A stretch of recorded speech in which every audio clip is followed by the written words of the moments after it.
الحمد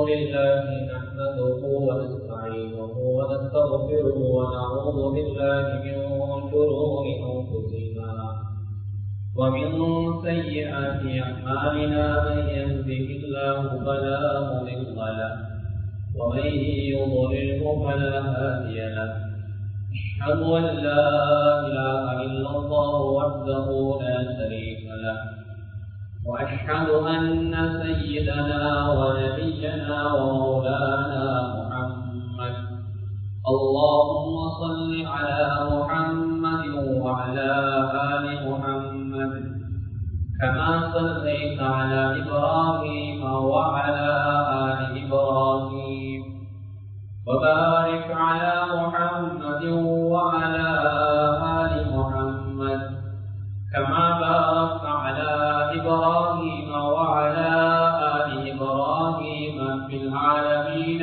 إنك حميد مجيد صلى الله عليه وآله وأزواجه وذرياته وأصحابه وأهل بيته أجمعين وأوصيكم عباد الله وإياي أولا بتقوى الله وإن التقوى رأس الأمور أما بعد فقد قال الله تبارك وتعالى في كلامه العزيز أعوذ بالله من الشيطان الرجيم بسم الله الرحمن الرحيم يا أبت لا تعبد الشيطان إن الشيطان كان للرحمن عصيا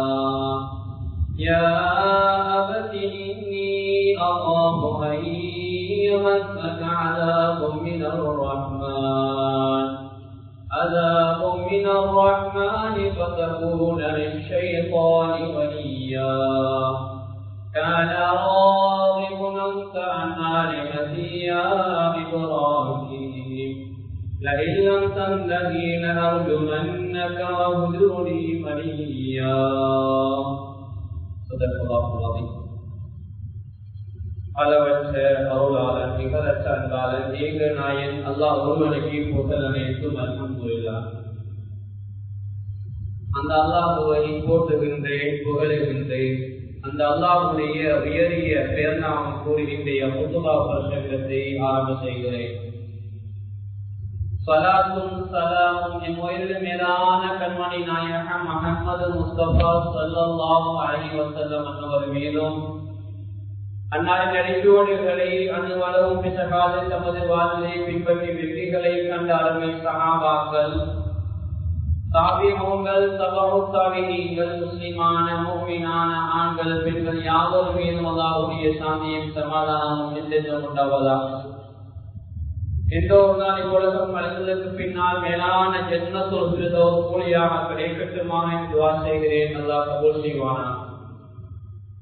அல்லாஹ்வுடைய கடமையை நிறைவேற்றுவதற்காக அல்லாஹ் விரும்பக்கூடிய இடமாகிய அவனது மாளிகையிலே நேர காலத்தில் வந்திருக்கக்கூடிய நண்பர்களே அல்லாஹ்வுடைய எல்லா சந்தர்ப்பங்களிலும் பயந்து கொள்ளுமாறும், தனிமையில் இருக்கின்ற போது, கூட்டாக இருக்கின்ற போது, இரவிலும் பகலிலும், ரகசியமாகவும் பரகசியமாகவும், அறிமுகமானவருக்கு மத்தியிலும் அறிமுகம் இல்லாதவருக்கு மத்தியிலும் எல்லா சந்தர்ப்பங்களும் அல்லாஹ் எங்களை பார்த்து கொண்டிருக்கிறான் என்ற சிந்தனையோடு எங்களுடைய ஒவ்வொரு நிமிடத்தையும் ஒவ்வொரு செக்கனையும் நகர்த்துமாறு முதலாவதாக எனக்கும் அப்பாங்களுக்கும் வசியம் செய்கிறேன். எனவே எல்லா சந்தர்ப்பங்களும் அல்லாஹ்வை பயந்து வாழ்ந்தினாலே வறுமையினால் அல்லாஹ் அந்த உயரிய முத்தகீய கூடத்தில் இப்படி சேர்த்து அருள் புரிவானாம். அன்பான அல்லாஹ்வின் நல்லடியார்களே, பேரன்மிக்க சகோதரர்களே, நாம் இருக்கக்கூடிய மாதம் ஒரு புனிதமான ஒரு மாதம். புனிதமான கடமைகள் முடிந்தாலும் அந்த மாதத்தினுடைய புனிதங்கள் இன்னும் முடியவில்லை. ஏனென்றால் அல்லாஹ் தஆலா தந்திருக்கின்ற கண்ணியமான மாதங்களில் ஒரு மாதம் தான் துல்ஹிஜ்ஜா மாதமாக இருக்கிறது. கடந்த ஹஜ்ஜிலே கூட 2026ஆம் ஆண்டு இந்த வருடம் சுமார் 17 லட்சம் மக்கள் தனது பரவான ஹஜ்ஜை நிறைவேற்ற அங்கு சென்றிருந்தார்கள்.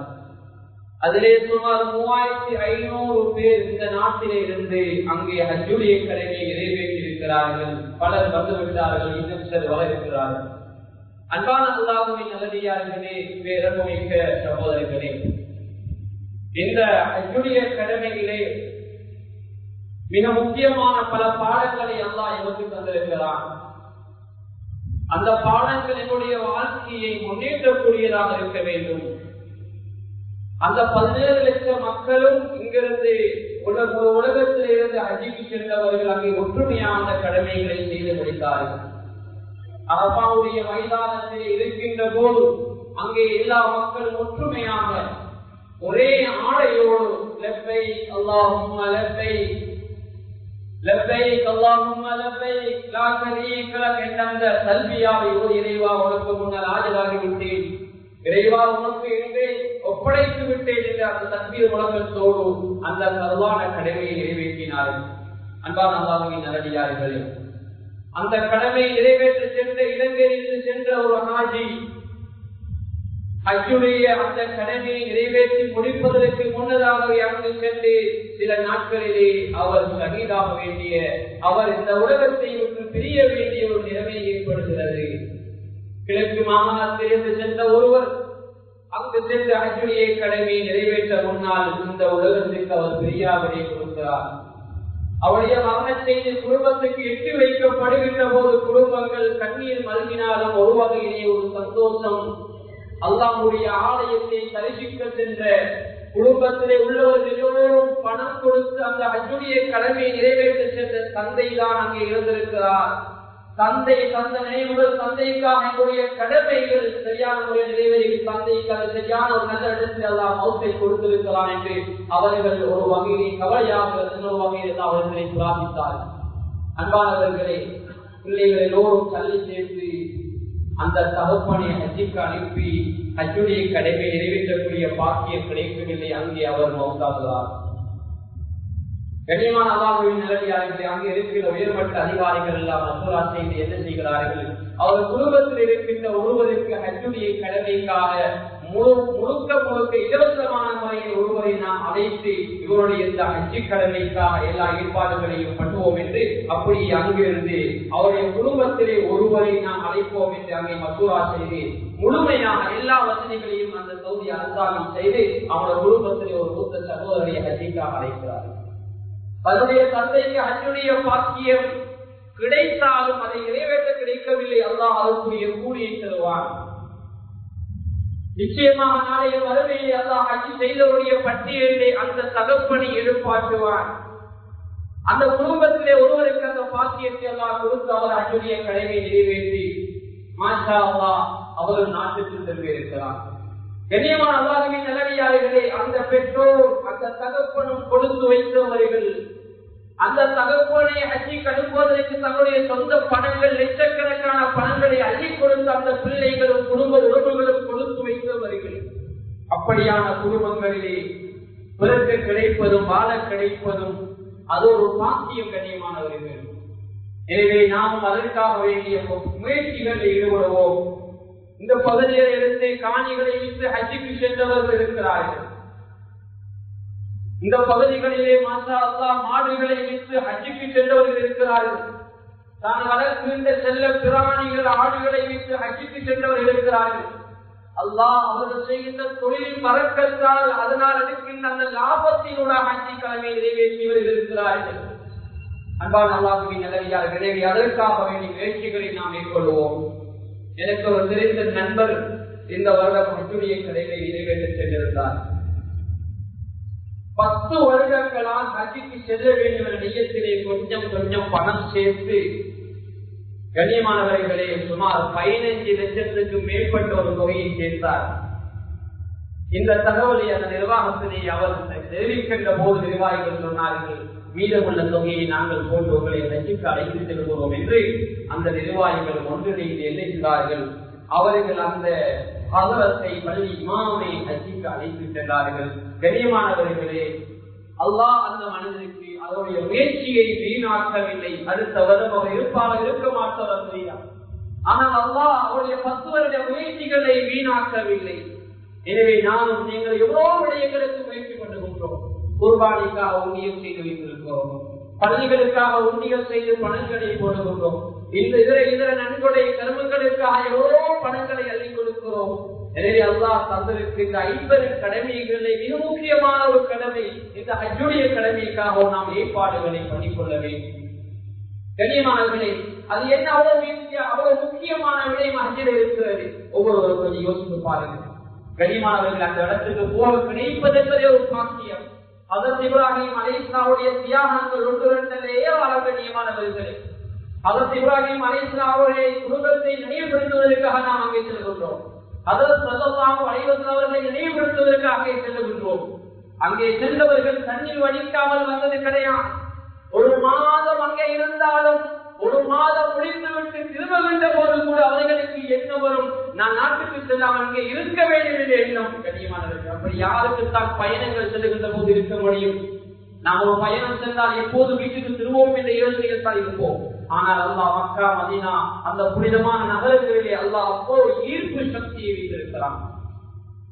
ஹஜ்ரத் இப்ராஹிம் அலைஹிஸ்ஸலாம் அவர்கள் இந்த உலகத்திலே வழிகாட்ட வந்த நபிமார்களிலே மிக முக்கியமான ஒரு நபி.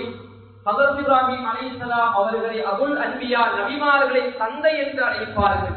அல்லாஹ்வுடைய பரிசுத்த அல் குர்ஆனிலே கலீல், அல்லாஹ்வுடைய நேசர், அல்லாஹ்வுடைய நண்பர் என்று அல்லாஹ் அழைக்கிறார். ஹஜ்ரத் இப்ராஹிம் அலைஹிஸ்ஸலாமுடைய வரலாறை நினைவுபடுத்துகின்ற ஒரு கடமை. அது மாத்திரமல்ல, கண்ணியமான அல்லாஹ்வின் நல்லடியார்களே, குர்ஆனில் அல்லாஹ் இப்ராஹிம் அலைஹிஸ்ஸலாமுடைய பெயர்களை 69 இடங்களிலே சொல்லியிருக்கிறார். நபிமாருடைய பெயர்களை அல்லாஹ் குர்ஆனிலே சுமார் பல இடங்களிலே பயன்படுத்துகிறார். அதிலே குறிப்பாக 25 நபிமாருடைய பெயர்களை அல்லாஹ் குர்ஆனிலே பயன்படுத்தியிருக்கிறார். சில ஆயத்துகளிலே 10க்கு மேற்பட்ட நபிமாருடைய பெயரோடு குர்ஆனுடைய ஆயத்தில் அல்லாஹ் சொல்கிறார். வஹீயை பற்றி பேசக்கூடிய ஒரு ஆயத், இன்னா அவ்ஹைனா இலைக் கமா அவ்ஹைனா இலா நூஹி வன் நபிய்யின மின் பஅதிஹி وَأَوْحَيْنَا إِلَى إِبْرَاهِيمَ وَإِسْمَاعِيلَ وَإِسْحَاقَ وَيَعْقُوبَ وَالْأَسْبَاطِ وَعِيسَى وَأَيُّوبَ وَيُونُسَ وَهَارُونَ وَسُلَيْمَانَ وَآتَيْنَا دَاوُودَ زَبُورًا. இந்த குர்ஆனுடைய ஆயத்துல வஹீயை பற்றி பேசக்கூடிய ஆயத் 10க்கு மேற்பட்ட நபிமாருடைய பேர் அல்லாஹ் குர்ஆன்ல ஒரு ஆயத்துல சொல்றார். எனவே ஹஜ்ரத் ஸல்லல்லாஹு அலைஹி வஸல்லம் அவருடைய பேரை குர்ஆன்ல அல்லாஹ் 5 இடங்களில் பயன்படுத்துகிறார். ஒரு இடம் மாகான முஹம்மதுன் அபா அஹதி மின் ரிஜாலிக்கும், இந்த இடத்துல முஹம்மது என்று பயன்படுத்துகிறார் ஸல்லல்லாஹு அலைஹி வஸல்லம். பிமா நுஸில அலா முஹம்மத், இந்த இடத்துல முஹம்மது என்று பயன்படுத்துகிறார் ஸல்லல்லாஹு அலைஹி வஸல்லம். வமா முஹம்மதுன் இல்லா ரசூல், இந்த இடத்துல முஹம்மது என்று பயன்படுத்துகிறார் ஸல்லல்லாஹு அலைஹி வஸல்லம். பிமா நுஸில அலா முஹம்மத், இந்த இடத்துல முஹம்மது என்று பயன்படுத்துகிறார் ஸல்லல்லாஹு அலைஹி வஸல்லம். இன்னும் ஒரு இடத்துல அல்லாஹ் அஹ்மத் என்று பயன்படுத்துகிறார். மின் பஅதி இஸ்முஹு அஹ்மத், அந்த இடத்துல அல்லாஹ் அஹ்மத் என்று பயன்படுத்துகிறார். ஸல்லல்லாஹு அலைஹி வஸல்லம் பல பெயர்கள் இருக்கின்றன.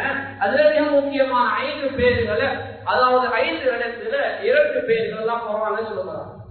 முஹம்மது என்ற பெயரை 4 இடத்துல, அஹ்மத் என்ற பெயரை ஒரு இடத்துல. இப்படி நபிமாருடைய பெயரை குறிப்பிட்டு அல்லாஹ் பல விடயங்களை பேசியிருக்கிறார். எனவே ஹஜ்ரத் இப்ராஹிம் அலைஹிஸ்ஸலாமுடைய பெயரை அல்லாஹ் குர்ஆனிலே 69 இடங்களில் பயன்படுத்தி இருக்கிறார். அது தவிர சூரத்துல் அன்பியா, நபிமாருடைய வரலாறு என்ற சூறாவிலே ஹஜ்ரத் இப்ராஹிம் அலைஹிஸ்ஸலாம் அவர்கள் அல்லாஹ் பேசியிருக்கிறார். கண்ணியமான, அது தவிர சூரத்துல் கஸ்ஸ், நபிமாருடைய சரித்திரம் என்ற சூறாவில் ஹஜ்ரத் இப்ராஹிம் அலைஹிஸ்ஸலாம் அவர்கள் அல்லாஹ் பேசியிருக்கிறார்.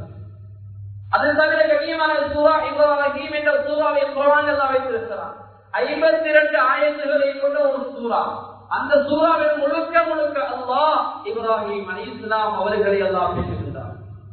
கண்ணியமானவர்களே, அறிஞர்கள் இப்ராஹிம் அலைஹிஸ்ஸலாம் அவர்களை கிதாபுகளை எழுதுகின்ற போது முஅல்லிமுத் தௌஹீத் வ உஸ்தாதுல் அகீதா என்று எழுதுவார்கள். தௌஹீதுடைய ஆசிரியர், முழு உலகத்துக்கும் ஏகத்துவத்தை, மார்க்கத்தை, அகீதாவை கற்றுக் கொடுத்தவர்கள். அகீதாவுடைய ஆசிரியர் எழுதுவார்கள். முழு உலகத்துக்கும் கொள்கையை படித்துக் கொடுத்தவர்கள். கண்ணியமான ஹஜ்ரத் இப்ராஹிம் அலைஹிஸ்ஸலாம் அவர்கள் வாழ்ந்த விடமோ சாதாரணமான இடம் கிடையாது. தன்னுடைய தந்தை நெருப்பை வணங்கக்கூடிய ஒருவர், ஷைத்தானை வணங்கக்கூடிய ஒருவர், அந்த தந்தையோடு தன்னுடைய கொள்கையை விட்டுக் கொடுக்காமல் வாழ்ந்தார்கள். கண்ணியமான அல்லாஹ்வின் நல்லடியார்களே, சில நபிமாவுடைய பேரை அல்லாஹ் குர்ஆனிலே ஒரு தடவை பயன்படுத்தியிருக்கிறார்.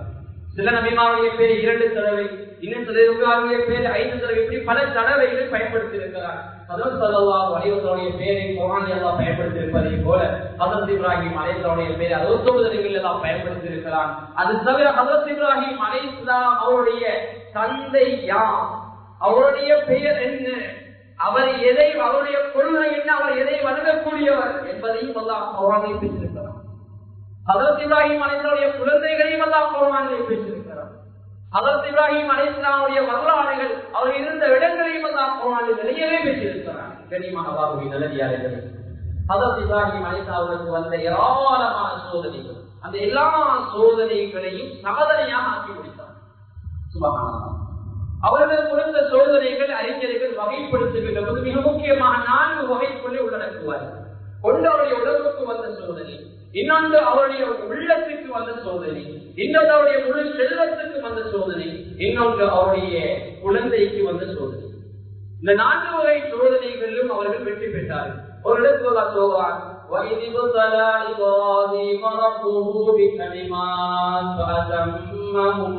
இப்ராஹிம் அலைஹிஸ்ஸலாம் அவர்களை அல்லாஹ் பல விடைகளை கொண்டு சோதித்தார், பல களிமாக்களை கொண்டு சோதித்தார். எல்லா சோதனையும் அவர் பூர்த்தி செய்வார். அவர்கள் கொடுத்த ஒரு சோதனை, கண்ணியமானவர்களே, அல்லாஹ் அவருக்கு நிறைய செல்வங்களை கொடுத்திருந்தார். விருந்தாளிகள் இல்லாமல் உணவு சாப்பிட மாட்டார்கள்.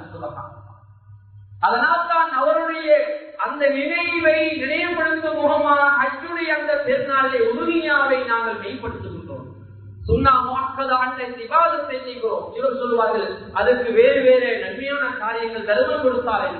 உறுதியா இல்லாமல் ஹஜ்ஜு பெருநாளே இல்லை. கண்ணியமானவர்களே, ஹஜ்ஜு பெருநாளுடைய அடையாளமே உறுதியா தான். கண்ணியமானவர்களே, எனவே நாம் அப்படி பேசக்கூடாது.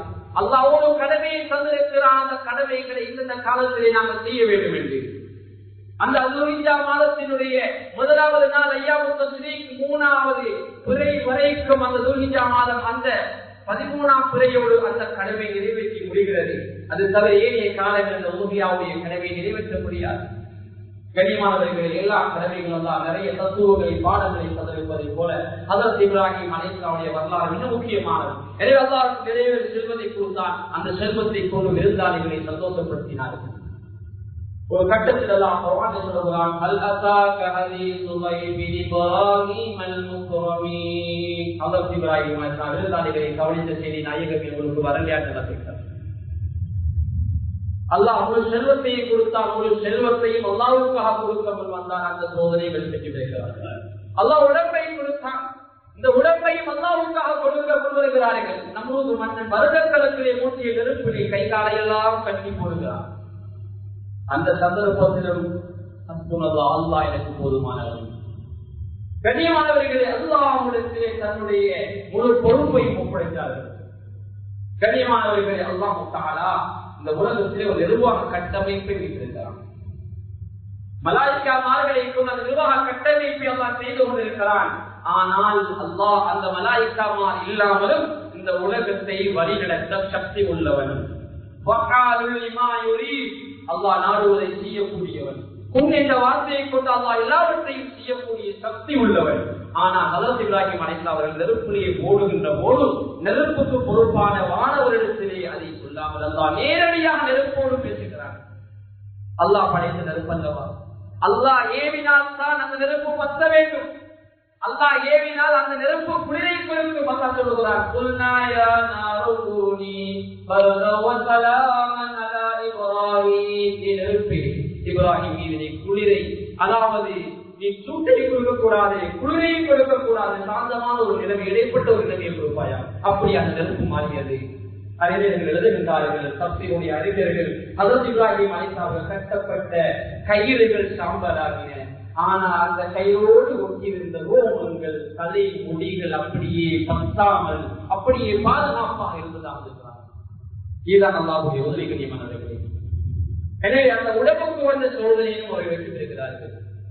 அல்லாஹ் இன்னும் ஒரு சோதனையை கொடுக்கிறான். குழந்தை கிடைக்காத பருவத்திலே குழந்தையை கொடுத்து அதை அடுத்து பணியிடுமாறு அல்லாஹ்வுடைய கட்டளை.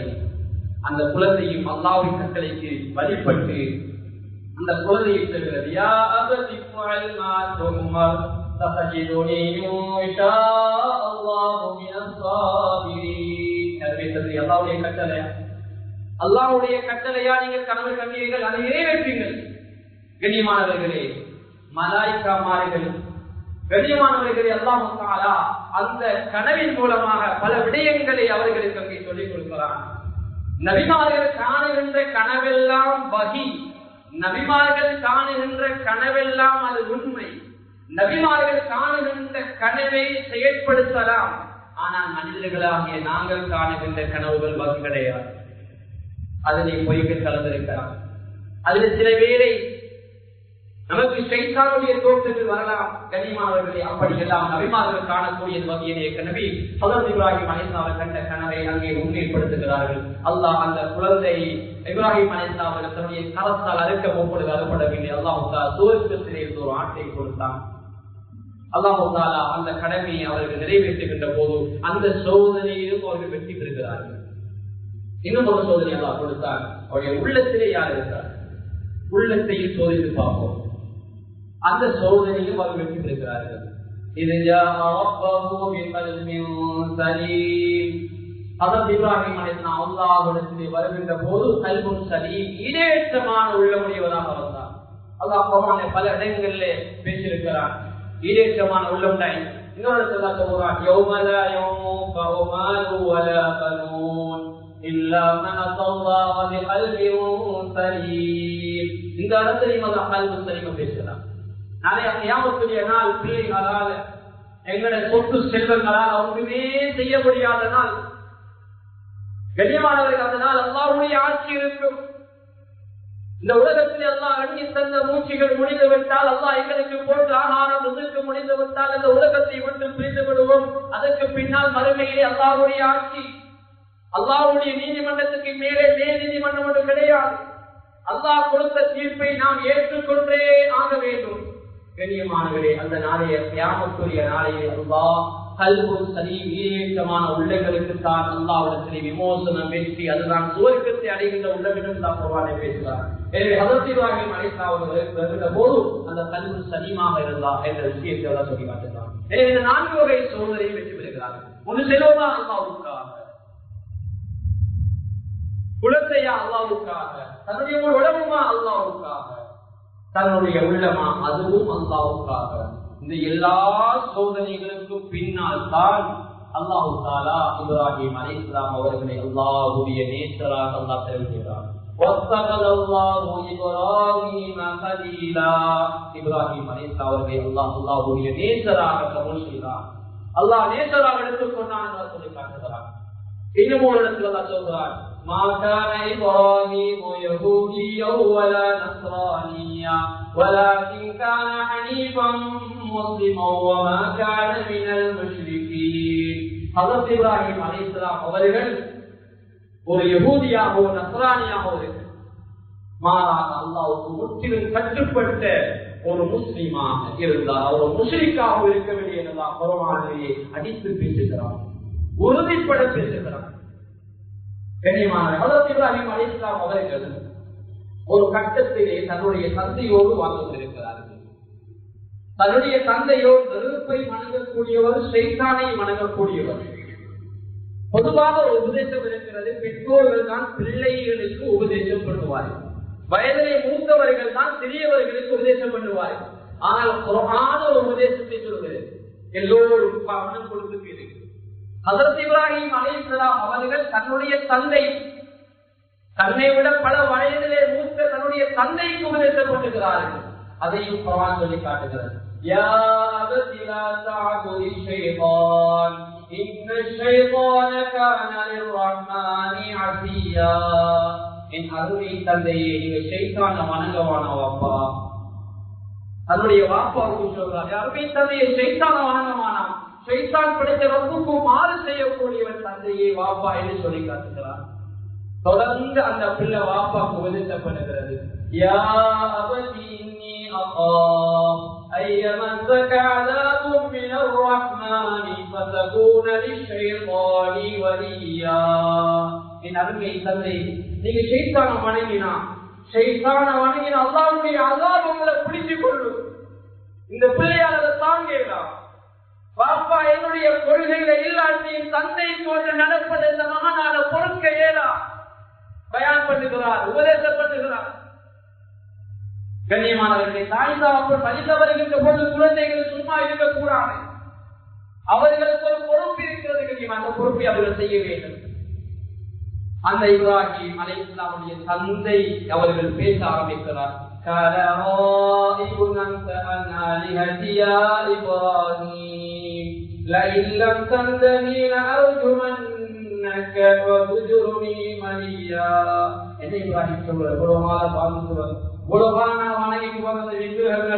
இந்த விக்கிரக ஆராதனைகளை விஷயங்களை சொல்றேன். இதை விடலாம், இந்த விஷயத்துல நீ வந்து அவனை கல்லால அடித்துக் கொள்வேன், விரட்டுவேன் என்று தந்தை மகனை எச்சரிக்கிறார். இந்த சந்தர்ப்பத்திலும் அந்த மகன் எப்படி நடந்து கொண்டார்? ஹஜ்ரத் இப்ராஹிம் அலைஹிஸ்ஸலாம் எப்படி நடந்து கொண்டார்கள்? கால ஸலாமுன் அலைக், என் தந்தை எங்களுக்கு சலாம் உண்டாவதாக, அல்லாஹ்வுடைய சாந்தி உண்டாவதாக என்று அந்த குழந்தை அந்த தகப்பனுக்கு துஆ செய்கிறார். கண்ணியமானவர்களே, பெற்றோர்கள் முஸ்லிம்களாக இருக்கலாம், பெற்றோர்களுக்கு இஸ்லாம் என்ற பாக்கியத்தை அல்லாஹ் கொடுக்காமல் இருக்கலாம், பெற்றோர்கள் பாவம் செய்கின்றவர்களாக இருக்கலாம். ஆனால் பெற்றோர் என்ற அடிப்படையிலே எங்களை ஈன்றெடுத்தார்கள் அடிப்படையில் அவருக்கு செய்ய வேண்டிய கடமைகள் எல்லாம் தந்திருக்கிறார். அந்த கடமைகளை முழுவதும் பண்ணுகிறார்கள். இந்த உலகத்திலே எல்லோருக்கும் பெற்றோர் தாயும் தகப்பனும் ஒன்றுதான். ஒன்று தாய், இன்னொன்று தகப்பன்.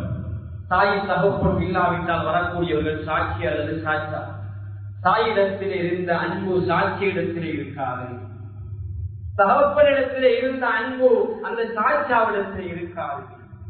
வாழ்ந்த பிள்ளைகளுக்கு பெரிய கண்ணியமானவர்களே, பல வருடங்கள் தாயோடு தகப்பனோடு பல சர்ச்சைகள் பட்டுகின்ற மகள்கள் வாழ்ந்து கொண்டிருந்தார்கள். ஆனால் தன்னுடைய தந்தை இறந்ததற்கு பின்னால் தன்னுடைய தாய் இன்னொரு திருமணம் முடித்து வீட்டுக்குள்ளே ஒரு சாட்சியா வருகிறார். 3 மாதம் சில பிள்ளைகளை கிழக்க மொழியவர்கள் வீட்டில் இருந்து பேசுகிறார்கள். ஒரு நியமத்தை நம்மிடத்தில் இருக்கும் வரைக்கும் அதனுடைய பெருமதி வழங்காது. கண்ணியமானவர்களே, அல்லாஹ் கண்ணை தந்திருக்கிறான், கண்ணால் அழகாக பார்க்கிறோம். 40-45 வயதை தாண்டியவர்கள் பலர் கண்ணாடி பயன்படுத்துவார்கள். சில சின்ன அழுத்துகள் விளங்காமல் போகும். அதற்கு பின்னால் அவர்களை கேளுங்க அந்த கண்ணுடைய பார்வையினுடைய பெருமதி. எனவே கண்ணியமானவர்கள், அல்லாஹ் தந்திருக்கிற நியமத்தை அலட்சியம் பண்ணாதீர்கள். அது அல்லாஹ் உங்களுக்கு தந்திருக்கின்ற குழந்தை பாக்கியமாக இருக்கலாம், அல்லது அல்லாஹ் குழந்தைகளை கொடுத்திருக்கின்ற பெற்றோர்களாக இருக்கலாம். அவையெல்லாம் பெருமதியானவர்கள். குழந்தை கிடைக்கின்ற வழியை விட குழந்தை இல்லாதவர்களுக்குள்ள வழி அதிகம் என்பார்கள். குழந்தை கிடைக்கின்ற வழி சில நிமிடங்களோடு சில மனுத்தியானங்களோடு நின்றுவிடும். குழந்தை இல்லாதவர்களுக்கு ஆயுள் முழுக்க கவலை தான்.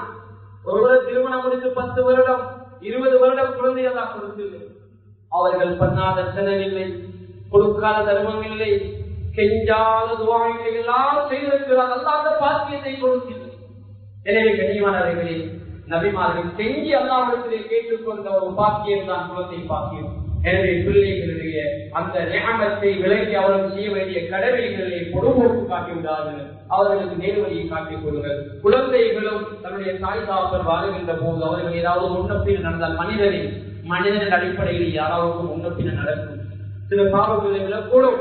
அவர்களுக்கு நல்ல முறையில் உபதேசம் செய்வதற்கு, நல்ல முறையில் அவர்களை வழிநடத்துவதற்கு பிள்ளைகளும் விலகிக் கொள்ள வேண்டும். எனவே வல்லவன் அல்லாஹ் சுப்ஹானஹு வ தஆலா இந்த உலகத்திலே வாழுகின்ற போது மிக முக்கியமாக எல்லோரும் ஒற்றுமையாக வாழ்ந்துள்ளோம். அதுவும் குறிப்பாக கண்ணியமானவர்களை எங்களுக்கு தெரியும், ஹஜ்ஜுடைய கடமை நடந்து கொண்டிருக்கிறது. 17 லட்சம் மக்கள் ஹஜ்ஜிலே ஒன்று சேர்ந்து அந்த கடமையை முடித்திருக்கிறார்கள். இலங்கையில் 3500 பேர் அந்த கடமையை நிறைவேற்றிவிட்டு நாட்டுக்கு சிலர் பலர் திரும்பி இருக்கிறார்கள், சிலர் திரும்ப இருக்கிறார்கள். எனவே அல்லாஹ் அப்படியான ஒரு பாக்கியத்தை நமக்கும் வழங்க வேண்டும். அதற்கான முயற்சிகளை பண்ணுங்கள். நிச்சயமாக அல்லாஹ் ஹஜ்ஜுடைய கூலியை தருவான். ஹஜ்ஜுடைய அந்த இபாதத்தை நிறைவேற்றக்கூடிய வழிகளை நிச்சயமாக அல்லாஹ் செய்திருவான். எனவே வல்லவன் அல்லாஹ் சுப்ஹானஹு வ தஆலா ஹஜ்ரத் இப்ராஹிம் அலைஹிஸ்ஸலாம் அவருடைய நிறைய தியாகங்களை நினைவுபடுத்தும் வேண்டும் யா அல்லாஹ். அந்த சிறந்த குடும்பத்தை போடுகிற குடும்பங்களை நீ ஆக்குவாயாக யா அல்லாஹ். உனக்கு பொருத்தமானவர்களாக எங்களை கபூல் செய்து கொள்வாயாக யா அல்லாஹ். எங்களை நாங்கள் பலவீனமான அடியார்கள் யா அல்லாஹ். நிறைய செல்வம் படைத்தவர்களே யா அல்லாஹ். நாங்கள் ஏழைகள் யா அல்லாஹ். யா அல்லாஹ் அவரிடத்திலே யா அல்லாஹ் பல முயற்சிகள் பல நன்மைகளை செய்யக்கூடியவர்கள் யா அல்லாஹ். எனவே ஆயுளே ஒரு தடவையாக பரவான ஹஜ்ஜை நிறைவேற்றக்கூடிய பாக்கியத்தை எங்களுக்கு தந்துடுவாயாக யா அல்லாஹ். ஒற்றுமையான இடத்துல கால பதிக்கக்கூடிய பாக்கியத்தை தந்துடு யா அல்லாஹ். முழு உலகத்துக்கும் நேரு வழி காட்டக்கூடிய மார்க்கம் இஸ்லாம் யா அல்லாஹ். முழு உலகத்துக்கும் சத்தியத்தை உணர்த்தி செல்லக்கூடிய மார்க்கம் இஸ்லாம் யா அல்லாஹ். அதை நானும் நீங்கள் ஏற்றிருக்கோம் யா அல்லாஹ். எனவே அந்த மார்க்கத்தில் இருந்து அந்த மார்க்கத்திலே மௌத்தாகக்கூடிய பாக்கியத்தை தந்துடுவாயாக யா அல்லாஹ். பரவான ஹஜ்ஜை வாழ்க்கையை ஒரு தடவையாக நிறைவேற்றக்கூடிய பாக்கியத்தை தந்துடுவாயாக. அந்த புனிதமான மண்ணை கிடைக்கக்கூடிய பாக்கியத்தை தந்துடுவாயாக. நபிமார்கள் வாழ்ந்த இடத்திலே எமக்கும் சில நாட்கள் கழிக்கக்கூடிய பாக்கியத்தை தந்துடுவாயாக யா அல்லாஹ். நாங்கள் என்னென்ன தவறுகள் செய்தோம் எல்லா தவறுகளையும் எங்களை விட நீ அறிந்தவன் யா அல்லாஹ். சில தவறுகளை நாங்கள் செய்வதற்கு நாங்கள் மறந்திருப்போம் யா அல்லாஹ். எனவே நீ அதை மறக்காமல் பதிவு செய்திருக்கிறாயா உன்னுடைய கிருபையால் அதை மன்னித்துக் கொள்வாயாக யா அல்லாஹ். இந்த ஊரை கௌசித்துக் கொள்வாயாக. இந்த ஊருக்காக பள்ளிகள் கட்டுவதில் கஷ்டப்பட்டவர் நிறைய பேர் கபராளிகள் யா அல்லாஹ். இந்த காணிகளை வசூல் செய்த நிறைய பேர் கபராளிகள் யா அல்லாஹ். இந்த ஊரில் நல்லது நடக்க வேண்டும் என்று கஷ்டப்பட்ட பலர் இன்று கபராளிகள் யா அல்லாஹ். எனவே அந்த கபராளிகளை சூரக்கத்தை கொடுத்துருவாயாக. அவருடைய பிச்சளங்களை நீரை கவுசிடுவாயாக. இந்த ஊருடைய ஒற்றுமையை நிலைநாட்டிடுவாயாக யா அல்லாஹ். அவருக்கு பொருத்தமானவர்களை கவுசிடுவாயாக. இந்த துஆவை சரிப்பிரை திருப்பியை கொண்டு கேட்டுக்கொள்வாயாக. ஆமீன் ஆமீன். வ ஆஃபிரு தஅவானா அனில் ஹம்துலில்லாஹி ரப்பில் ஆலமீன்.